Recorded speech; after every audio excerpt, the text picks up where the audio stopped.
네, 이렇게 로엔나 알파사님께서 가지고 나온 키워드 화면 한번 통해서 보도록 하겠습니다. 현재 지금 첨단 바이오법, 그리고 미중 간 고위급 무역 협상, 그리고 부진한 미국 경제 지표라는 이 키워드를 가지고 나오셨습니다.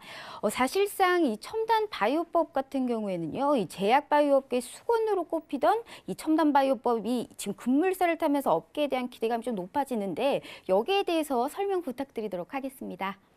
네, 이게 이제 지난달에 일단은 복지부 그 산하를 통과하고 됐고요. 이제 오늘이죠. 기대했던 오늘 이제 법사위 통과가 이제 예정되어 있습니다.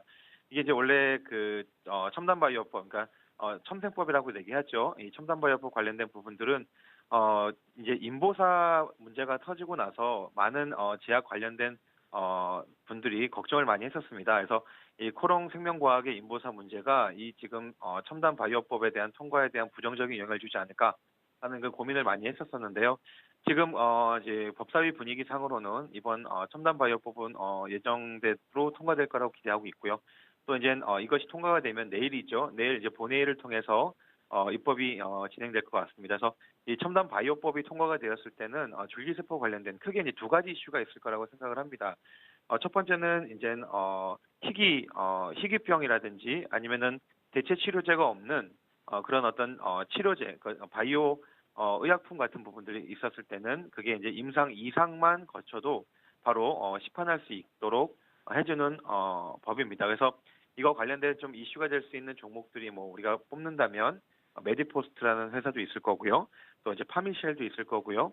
뭐 차바이오텍, 그다음에 강스텐바이오텍, 뭐 에이티젠 이런 회사들이 지금 현재 이 어떤 희귀 난치병 관련된 어떤 줄기세포를 이용한 임상을 진행 중인 회사들입니다. 그래서 이 법이 통과가 되었을 때 이 회사들이 보통 임상 3상까지 진행이 되고 그것이 이제 시판까지 가는데 4년이라는 시간을 절약할 수 있는 그 부분들이기 때문에 이 제약 관련된 업체들에서는 이게 굉장히 중요한 법입니다. 그래서 이것이 통과가 되었을 때 관련된 업종들이 또 올라갈 거고요. 또 두 번째 이슈는 이종 장기 이식입니다. 그래서 예를 들어서 이제 돼지에 대한 장기가 우리에게 이식하는 그런 어떤 부분들을 임상할 수 있도록 통과시켜주는 그 법인데요.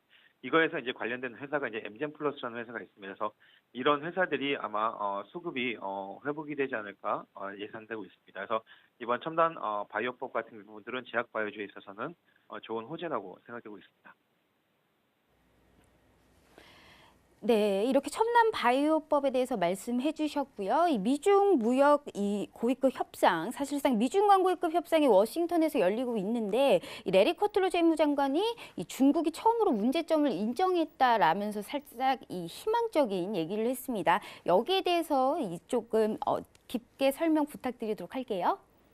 예, 그 미중 고위급 회담이 지금 현재 진행되고 있습니다. 특히 이제 류호 중국 부총리가 양국 대표단들이 좀 모여서 지금 이틀간의 양일간의 지금 거래가 이루어지고 있는데요.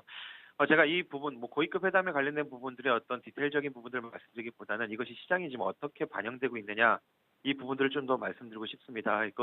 지금까지 미중 무역 협상에 관련된 이슈가 긍정적인 이슈가 나올 때마다 시장에서는 굉장히 민감하게 이 반응을 해오고 있는 것들이 사실입니다. 특히 오늘이죠. 오늘 새벽 뉴욕 증시에서도 실질적인 지표는 경기 지표 같은 경우는 부진하게 나왔지만 그것을 극복하고 상승으로 마감할 수 있었던 근본적인 부분들은 미중 무역 협상에 관련된 부분들이 지금 현재 라이트하이저죠. 무역 대표부 대표와 류호 부총리가 지금 만나서 회담을 하고 있는데 긍정적인 신호들이 지금 나오고 있습니다. 그래서 이 부분들이 시장을 계속적으로 받쳐주고 있다라고 말씀드리고 싶고요. 다른 부분으로 말씀드린다면 지금 트럼프 행정부나 시진핑 행정부 이 두 나라의 대표들이 지금 굉장히 좀 부담이 되는 실정입니다. 이것이 작년 10월, 11월부터 시작된 이 무역 분쟁이 6개월 가까이 지금 시간을 끌어오면서 이 정치적인 부분에서도 굉장히 좀 많은 부담을 갖고 있는 그런 시기다라고 말씀드리고 싶고요. 그래서 이번 4월 달에는 어느 정도 미중 무역 협상이 타결될 것으로 예상되고 있습니다. 근데 이 큰 이슈, 그 빅 이슈가 지금까지 시장을 계속적으로 이끌어 왔습니다. 그래서 이것이 긍정적인 신호가 나올 때는 주가가 올라가고 부정적인 신호가 나올 때는 주가가 내려가는 굉장히 민감한 이슈였는데 이것이 이제 타결이 돼서 이 이슈가 해결이 되는 순간부터는 우리가 조금 다른 시점으로 우리가 시장을 좀 바라볼 필요가 있다라고 말씀드리고 싶습니다. 그래서 제가 오늘 이 키워드 미중 고위급 무역 협상을 갖고 나온 이유는 이것이 이제 4월 달에 어느 정도 타결이 되었을 때 그 이유적인 부분들을 우리가 준비하기 위해서 이 부분들을 생각할 필요가 있기 때문에 가지고 나왔습니다. 그래서 좀 긍정적으로 지금 저도 보고 있는 상황이고요. 하지만 시장에서는 많이 반영되어 있는 상황입니다. 그래서 이것이 타결된 후에 주가가 어느 정도 상승은 하겠지만 그 뒤로는 좀 조정이 나오지 않을까 예상이 되고 있습니다. 네, 이상입니다. 네, 어찌됐든 이 미중 고위급 협상에 관련돼서요, 이 무역에 관련된 이게 빨리 좀 합의를 봐야 되는데 4월 타결에 이제 가능성을 보고 있다라고 말씀해 주셨습니다. 이어서 부진한 미국 경제 지표에 대해서 말씀 키워드를 가지고 오셨는데 사실상 미국의 경제 지표가 좀 다소 부진하면서 이 증시의 상승폭을 좀 제한한 모습이었습니다. 여기에 대해서 좀 말씀 부탁드릴게요. 예, 이게 이제 좀 상반된 지표가 나왔습니다. 그래서 지난주였죠. 지난주에는 이제 제조업 지수가 이제 예상외로 상회가 나오면서 주가에 좀 긍정적인 영향을 줬던 것들이 사실입니다. 특히 중국이 요즘 들어서 시장이 좀 다시 한번 경기 지표가 좋게 나오는 모습들과 함께 미국도 이 제조업 지수가 좋게 나왔습니다. 하지만 우리가 또 이제 어제 나온 지표를 한번 볼 필요가 있는데 어제가 이제 서비스업 구매 관리 지표라고 해서 이게 예상보다 이제 전월보다도 이제 전월이 이제 59.7이었었는데요. 이제 오늘 새벽이죠. 오늘 새벽에 나왔던 이 지수는 56.1로 후퇴되는 모습을 좀 보게 됩니다. 이게 2017년 8월 이후로 좀 가장 낮은 수치로 나오고 있습니다. 그래서 이게 서비스업 구매 관리 지수라는 부분들은 소매 관련된 부분들에서 이제 나타나는 이제 50 이상이면 확장을 얘기하지만 전 59보다는 좀 떨어졌기 때문에 그 확장 부분들이 조금 줄어들었다라고 이제 표현할 수가 있는데요. 하지만 이 지표들뿐만 아니라 한 가지 더 봐야 되는 게 이제 고용 지표입니다.